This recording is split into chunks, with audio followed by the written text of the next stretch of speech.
Hello दोस्तों, कैसे हैं आप लोग। लास्ट टाइम मैंने एक वीडियो बनाया था और वैसे भी मेरे वीडियो कोई मैं प्रोफेशनल यूट्यूबर तो हूँ नहीं, तो मेरे वीडियो थोड़े से अनएडिटेड वीडियो होंगे। तो कभी कुछ भी गलती से कुछ भी निकल जाता है मुंह से तो वो रखना। लेकिन एनीवेज तो मैं स्कॉटलैंड में हूँ, जैसा मैंने पहले बताया। पहले वीडियो में जो मैंने वीडियो बनाया था उसमें काफ़ी सारे मुझे मैसेजेस आए लोगों के, और जितना मेरी knowledge best of my knowledge है तो वो मैंने हमेशा उनको बताया है, शेयर किया है अपना जो भी एक्सपीरियंस रहा है। तो आपको भी अगर कुछ भी ऐसे क्वेश्चंस होते हैं तो पक्का पूछें मुझसे। और अगर आप आना चाहते हैं यूके, आप आओ। आप मेरे पीछे व्यू देख रहे होंगे तो इट्स स्कॉटलैंड। तो ये बिल्कुल जिस शहर में मैं हूँ, it's a very big coastal line और बहुत ही सुंदर शहर है, बहुत ही सुंदर। तो वो आ सकते हैं। एनीवेज, लास्ट टाइम हमने बात की थी वीज़ा प्रोसेस की। स्किल्ड वर्कर वीज़ा के लिए आप क्या कर सकते हैं, कितना डिफ़िकल्ट है, क्या कुछ चाहिए, वो सब हमने डिसाइड किया, देखा था उस दिन। लेकिन अब आज मैं आपको बात करूंगा जब आपको वीज़ा मिल जाता है तो उसके बाद आपके क्या है, क्योंकि यूट्यूब में अगेन बहुत सारे कन्फ्यूजन है। लोगों ने अलग अलग तरीके से वीडियो बना रखे हैं और उनके व्यूज़ बहुत सारे हैं। बल्कि ये चीज़ें बहुत छोटी हैं। तो सबसे पहली चीज़ आती है कि आपका वीनेट स्टिकर, जो आपको वीज़ा अब जो आपके पासपोर्ट पे लगेगा, तो वीएफएस वाले आपका पासपोर्ट जमा कर लेंगे और उसके बाद अब आपके पास एक मेल आएगा। ठीक है, तो अगर आप कोई एसएमएस सर्विस अगर आप लेते हो तो वो आपको एसएमएस भी कर सकते हैं कि वीज़ा अप्रूव हुआ है कि नहीं हुआ है, प्लस वो आपको शायद कुरियर भी कर लेंगे आपका वो तो इसलिए। लेकिन मैंने ऐसी कोई सर्विस ली नहीं। तो अब मैं तो जैसे ही मेरे पास मेल आया, तो कोई रिजेक्शन ईमेल तो था नहीं, तो वीएफएस से मेल आया कि आपका पासपोर्ट आ चुका है, आप कलेक्ट कर लो। तो मैं वहाँ पे गया और वहाँ पे स्ट्रेट फॉरवर्ड होता है, जो आपको वीएफएस से जो रिसिप्ट मिलती है वही आप वहाँ पे दिखाओ एंड वो आपको आपका पासपोर्ट दे देंगे। अब मैंने देखा मेरे पासपोर्ट पे वो स्टिकर था, and sticker is a vignette sticker. Visa sticker है, उसे कहते हैं वीनियट स्टिकर। आई होप मैंने सही प्रोनाउंस किया हो। तो सबसे पहला कन्फ्यूजन उसमें ये है कि वीनेट स्टिकर में वैलिडिटी होती है सिर्फ तीन महीने की। तो मुझे ये डर लगा कि अरे यार, ये कहीं मिस्टेक तो नहीं हो, क्योंकि मेरा तो वीज़ा 5 साल का है। तो ये मुझे कैसे इन्होंने कुछ गलती तो नहीं कर दी। लेकिन एक्चुअल में क्या होता है, यूके वीज़ा में आपका जो वीनेट स्टिकर होता है वो उसमें जो पीरियड लिखा होता है तो वो उस वीनेट स्टिकर की वैलिडिटी होती है, आपके वीज़ा की वैलिडिटी नहीं होती है।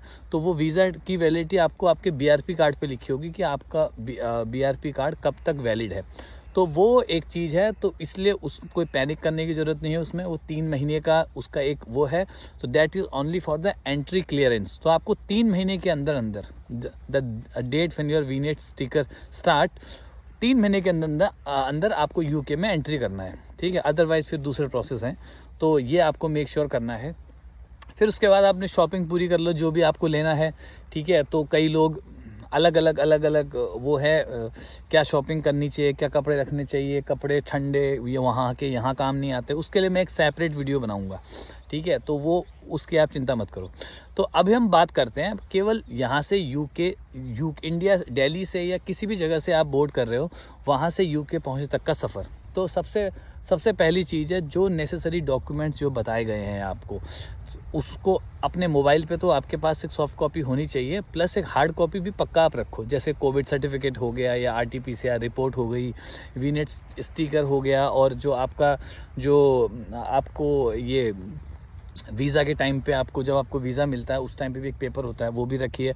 अपना PLF form is very important. आजकल तो पीएलएफ फॉर्म भरते टाइम आपको कोविड टेस्ट बुक कराना पड़ेगा। मेरे टाइम पे तो कोविड टेस्ट बुक करवाया था तो it was something around 68 pound. तो वो कोविड टेस्ट का रेफरेंस नंबर भी आपको पीएलएफ फॉर्म में डालना चाहिए। तो PLF form is bit important, क्योंकि उस पर लिखा होता है कि आप एग्जेम्प्ट हो कि नहीं हो। लेकिन मेरे एंटायर जो जर्नी है मेरी इंडिया से यूके आने तक में, कहीं पे भी ना सर्टिफिकेट पूछा गया और कहीं पे भी उन्होंने मेरे से आरटीपीसीआर रिपोर्ट भी नहीं मांगी, क्योंकि उसमें मेरे पीएलएफ फॉर्म में एग्जेम्प्ट लिखा हुआ था। तो मे भी कुछ ऐसा हो, बट कुछ मुझे ज़रूरत नहीं पड़ी, बट होना चाहिए, रखो उसे। और आरटीपीसीआर रिपोर्ट अगर नेसेसरी है तो 72 आवर्स पहले तक की चाहिए आपको, वो भी एक पक्का देख लेना। उसके अलावा कोविड सर्टिफिकेट है। पीएलएफ फॉर्म 2 मिनट का काम होता है और वो 1 दिन पहले आप भर सकते हो। बहुत पहले से नहीं आप भर सकते, 1 दिन पहले जब आप ट्रैवल को जाने को हो तो उस टाइम पे भरो। कोविड टेस्ट बुक कराओ, उसका रेफरेंस नंबर वहाँ पे डालो, और फ़ोन नंबर उसमें मांगते हैं तो अपना कोई भी फ़ोन नंबर दे दो। वो कांटेक्ट नहीं करते हैं। ठीक है। तो इस तरह से आप PLF फॉर्म भर लो और अदरवाइज़ आपका कुछ भी इम्पोर्टेंट होता नहीं है, ठीक है। फिर नेक्स्ट आता है, बहुत ही ज़्यादा बना हुआ है, लोग है इमिग्रेशन इतना लोगों ने कई लोगों ने तो इमिग्रेशन में क्या क्वेश्चन पूछते हैं, how to prepare for immigration, ये कुछ भी नहीं है। आपके पास एक बार आपका वीज़ा आ गया, आपको कोई रोकने वाला नहीं है, आपके पास नेसेसरी डॉक्यूमेंट्स होने चाहिए जो उन्होंने बोले हैं, ठीक है। तो इमिग्रेशन एक कुछ नहीं है, जस्ट एक प्रोसेस है, छोटा सा एक प्रोसेस में आपका वीज़ा देखेगा, आपका जो इमिग्रेशन ऑफिसर है वो आपका वीज़ा देखेगा और वो आपका साथ में कुछ एक आध सवाल पूछेगा, क्यों जा रहे हो या क्या जा रहे हो, ऐसा मतलब सच नाम पूछ लेगा या क्यों जा रहे हो। तो ये कोई पैनिक इंटरव्यूज़ नहीं है, ठीक है। आपको वीज़ा लग गया है तो आपको कोई रोक नहीं सकता आने से, आपके डॉक्यूमेंट प्रॉपर होने चाहिए। तो अपने डॉक्यूमेंट की हार्ड कॉपी एक पक्का रखें साथ में, अदरवाइज एवरीथिंग इज़ इमिग्रेशन कुछ भी नहीं है। इमिग्रेशन के बाद आप फ्लाइट में बैठते हो, फ्लाइट का जैसा भी आपका एक्सपीरियंस है, जिस भी बेस पे आपने जिस भी क्लास पे आपने फ़्लाइट कराई होगी, तो एक काफ़ी लंबा टाइम है वहाँ पे। और हाँ, थोड़ा इंडियंस को ये बड़ी प्रॉब्लम है, बोलते हैं हाँ भाई कोई खाने के लिए पूछता है तो बोलेंगे लाओ कॉफ़ी दे दो, लेकिन वहाँ आप फ्लाइट में, स्पेशली जो UK बेस्ड फ्लाइट है, जैसे मैं वर्जिन एटलांटिक में आया तो वहाँ पे यहाँ पूरे UK में कॉफ़ी मतलब ओनली ब्लैक कॉफ़ी, उसमें अगर आपको कॉफ़ी प्रॉपर इंडियन कॉफ़ी चाहिए तो आपको उनको बोलना उनको स्पेसिफिकली, या पूरे UK में आप कहीं पे भी जा रहे हो, स्पेशली जहाँ मैं हूँ वहाँ तो ऐसा ही है, बट मैंने नोटिस किया है ये कि कॉफ़ी जब भी आप बोल रहे हो तो coffee with milk with sugar, ये स्पेसिफाई करना। अदरवाइज कॉफ़ी का मतलब ये लोग सिर्फ समझते हैं ब्लैक कॉफ़ी, ठीक है। तो हर जगह जहाँ पे भी आप कॉफ़ी मांग रहे हो और आप सोच रहे हो कि हमें इंडियन स्टाइल कॉफ़ी मिलेगी जिसमें चीनी डाली होगी, दूध डाला होगा, वो ऐसा कुछ नहीं है। केवल यहाँ पे सिर्फ वो है ब्लैक कॉफ़ी को कहते हैं लोग, ठीक है। तो इसलिए हमेशा याद रखना, अगर एक्सपेक्ट कर रहे हो कुछ तो पक्का विथ मिल्क विथ शुगर, तो ये पक्का ध्यान रखना। ये मैंने एक अलग चीज़ नोटिस करी थी। अदरवाइज़ खाना वगैरह सब कुछ नॉर्मल होता है, ऐसा कुछ नहीं है। जब UK आप पहुंच जाओगे तो एक बार और इमिग्रेशन दोबारा से होगा, ठीक है।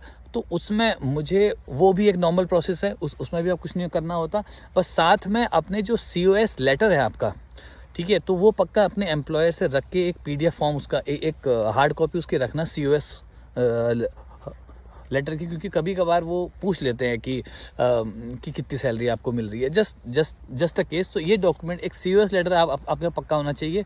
तो लिस्ट ऑफ डॉक्यूमेंट्स, जो कंप्लीट डॉक्यूमेंट्स हैं, वो आपका पासपोर्ट हो गया, उसमें आपका VNet स्टिकर हो गया, कोविड सर्टिफिकेट हो गया, वैक्सीनेशन सर्टिफिकेट, RT-PCR रिपोर्ट हो गई, एक PLF फॉर्म हो गया, और जो पेपर आपको VFS से वीज़ा के टाइम पे मिलता है, जब आप वीज़ा कलेक्ट करने जाते हो, वो वाला एक पेपर ले लेना।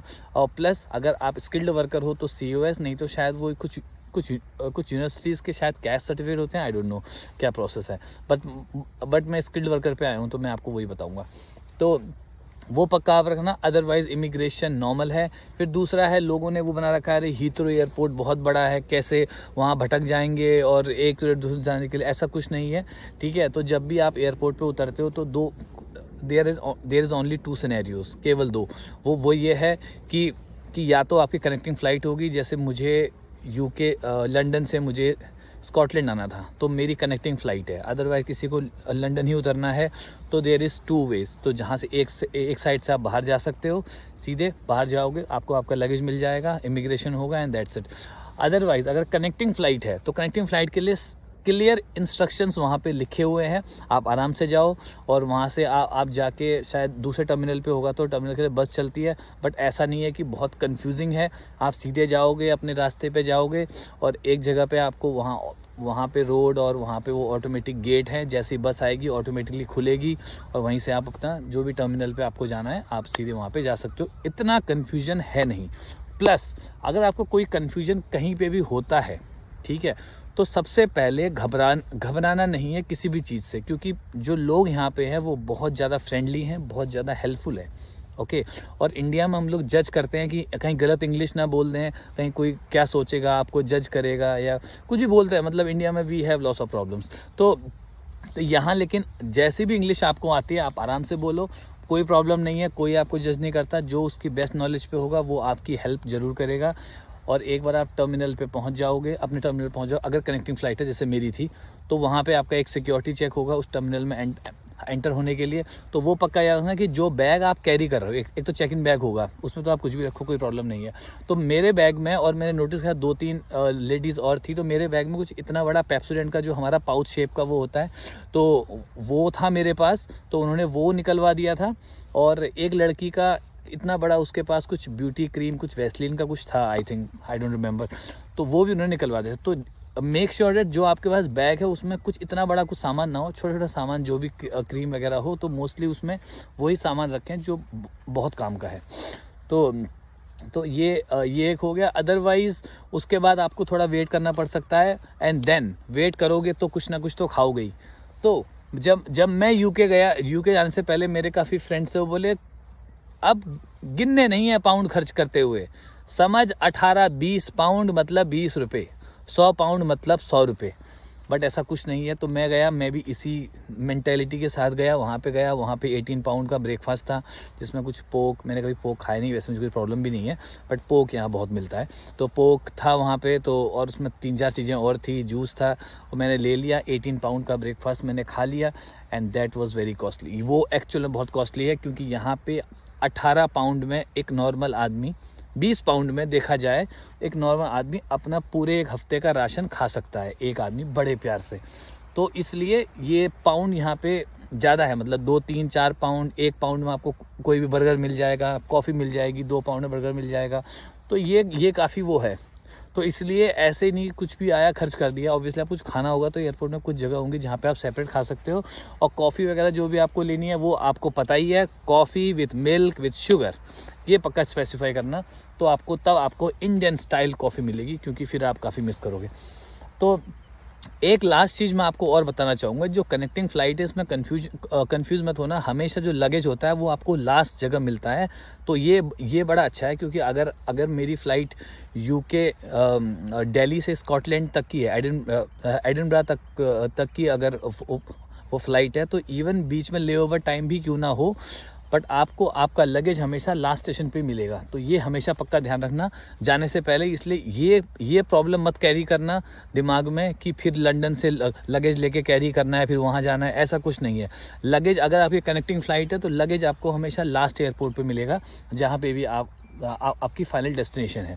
तो इस तरह से ये एक पूरा एक्सपीरियंस है हमारे इसका यूके पहुँचने तक का। अब मैं इसके आगे के कुछ और एक्सपीरियंसेस आपके साथ शेयर करूँगा जहाँ तक आज बनाऊँगा। बट एनीवेज अनएडिटेड वीडियो है, पसंद आए तो सही है, लाइक करो, अदरवाइज़ इसको लोगों तक पहुँचाओ, ताकि लोगों में अंदर जो डर है वो एक ख़त्म हो जाए। प्लस आपका जो कमेंट करो, कुछ भी पूछना हो मुझसे पूछो, कुछ हेल्प चाहिए, definitely I am here, I can help, so do let me know. Thank you very much.